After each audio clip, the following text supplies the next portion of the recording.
Yeah, good boy, Bean. Hello and good morning, everyone. I feel like it's been a little while since I last made a video. I was actually on a camping trip for 4 days, not like terribly long, but it was long enough to kind of disappear for a little while. It was really nice. I actually turned off my phone for the majority of the trip, and then on the very last day I turned it on just to get some footage, which I'd like to share, and take some pictures. But for the most part, I was without phone, and that was really nice for a little while. So my partner and I are going to be going on a pretty big road trip this summer. And I sure do love preparing for a road trip and I love packing. And my priorities, I've said this before I think in other videos, are always my journal and pen preparation. I like to pack and prepare all of those things. That's my favorite part of packing. So this morning I've been kind of like going over what I'd like to take on this trip. And so I have a couple of different things that I want to share with you.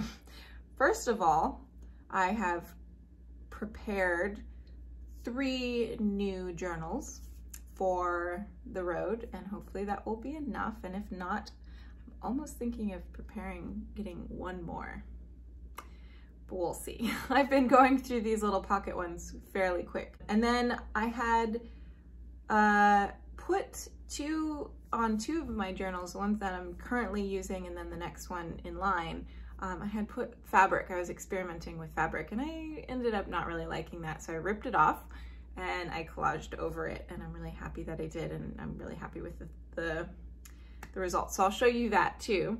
I'm also, of course, I have a plan for all of my pens, and I think I'm going to travel with 10 pens in this little gay little leather pouch, which we'll get into.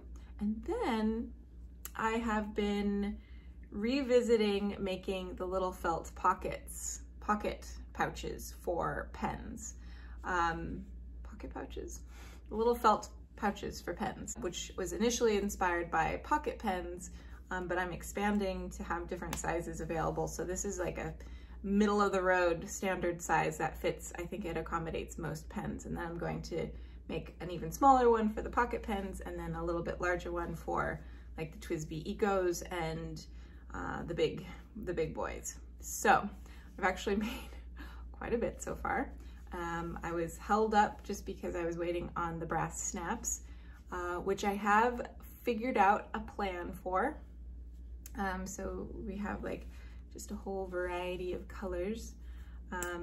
And so these are backed, those little snap on the inside are backed with some fabric, just to make sure that pens don't get scratched.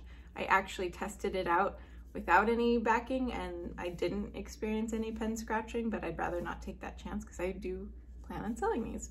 And then I have also stitched down the middle so that 1, the pens don't rub together, and 2, again, to discourage pens from like sitting right behind that button, because these snap buttons you do have to like apply a little bit of pressure in order to close them. So that just is another like way of protecting the pen. So I have a whole bunch of fabric already, or felt. This is 100% wool felt, for the record. Came out of Italy, and it's rather thick, so it's really nice. These will, I think, be a good protective case for your pens, but they're not going to prevent them from getting like snapped in half, but they will prevent them from, I think, most damage. I have been using this one personally and traveling around with this one just to get a sense of the durability and how it wears, and so far so good. It's looking really good. So anyways, because I'm going to be doing that, I decided to pack up this Galen leather folio. This is the Zip Up A5. I've shared this before in a video, but since I'm no longer using A5 journals right now, I have decided to repurpose this as my like little travel sewing kit, so that when I'm on the road, when I have some downtime, I can sew.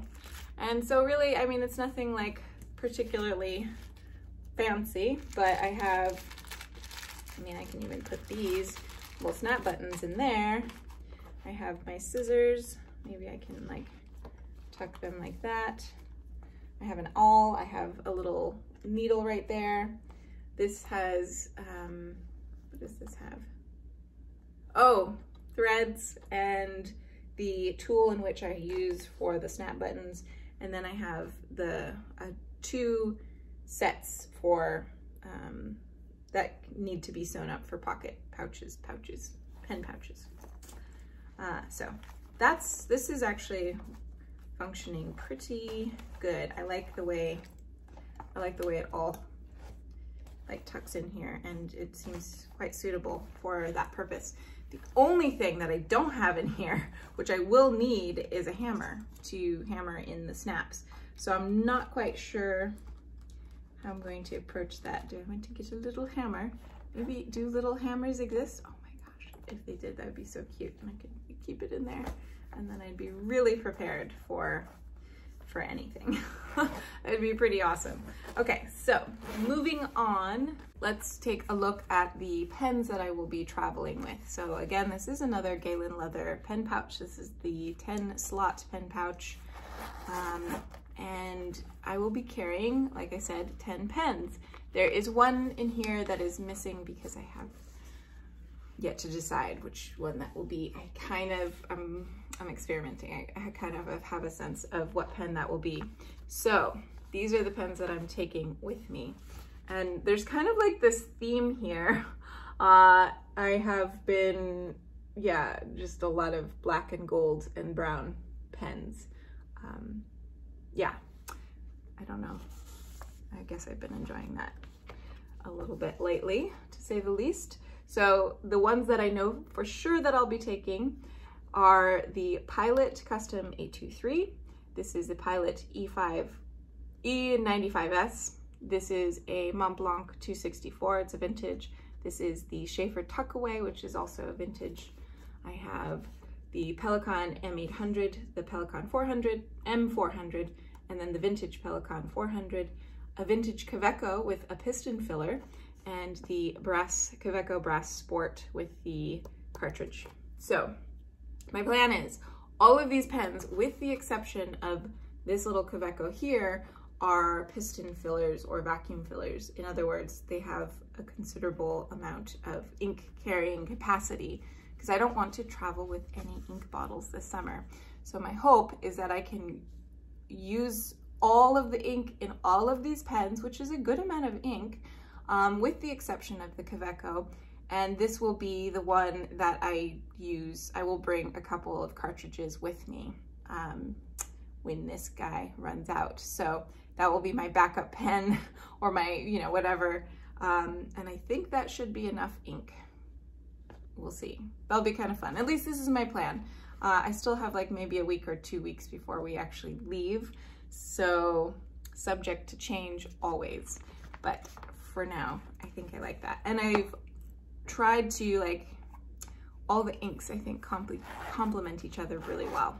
I'll try to get in a, when I pick out that 10th pen, I will try to get in a, a currently inked video to share the colors. And then last but not least is my journals. So I want to share with you some of the journals I've already finished, just because it's kind of fun. So this is the very first journal that I collaged the cover with. So this is volume number 37. Again, these are all Leuchtturm pockets, pocket notebooks. Sometimes they're listed as A6, but they are definitely a pocket notebook. You can find them on Jet Pens, and Goulet Pens might have them. I feel like they don't, which is why I usually go to Jet Pens. So anyways, but you can buy them directly from Leuchtturm. I've done that before. I've used these pocket covers before, but this is the first time that I've been collaging, and I've really enjoyed that. So this is the first collage.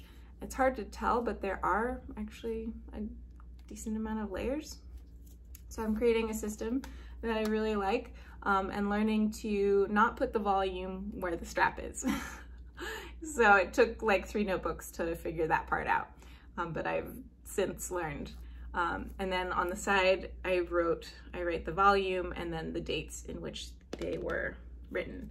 So the next one is volume number 38, which this is like, I'm not that crazy about this cover, but it is what it is. And again, I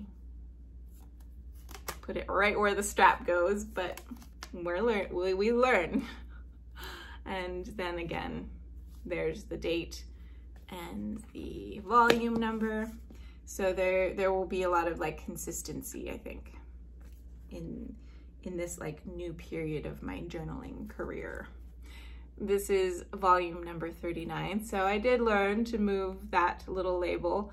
I was trying something different, and I kind of, yeah, I did do something different there. And again, on the side, it has the date and the volume number. So the one that I'm currently working in, this is one that I just redid since it had a fabric cover, and I'm so happy that I did. This is volume number 40. I'm halfway through, so that's always an exciting thing. Again, it's hard to see the layers in this one, but look at, oh, yay, I learned again. I'm remembering to put that volume label in a place that is readable.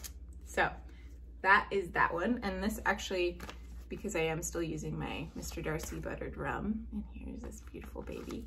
I'm just gonna slip it in real quick so you can see, or put her back rather, because this is where she lives. And it's such a treasure to open up this beautiful notebook. Look at that. Where in patina, oh baby. It's such a treasure to open it up and see like whatever collage is in there that I have for that particular cover. It's just, I don't know.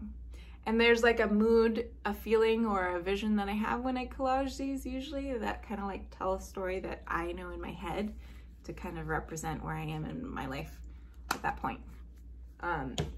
Of course, the next ones are all future journals, so that maybe doesn't hold as true.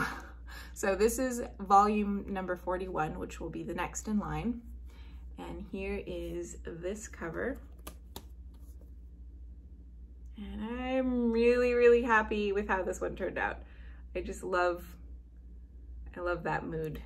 I think it evokes like a big adventure. That's exciting. Which I was kind of like projecting that the road trip. I imagine this will be the journal that I use initially on the road trip. And of course there is like a little bit of covering of her face, but I don't mind that so much. And then this will be the next one, which is volume number 42. And I also am really happy with how this one turned out.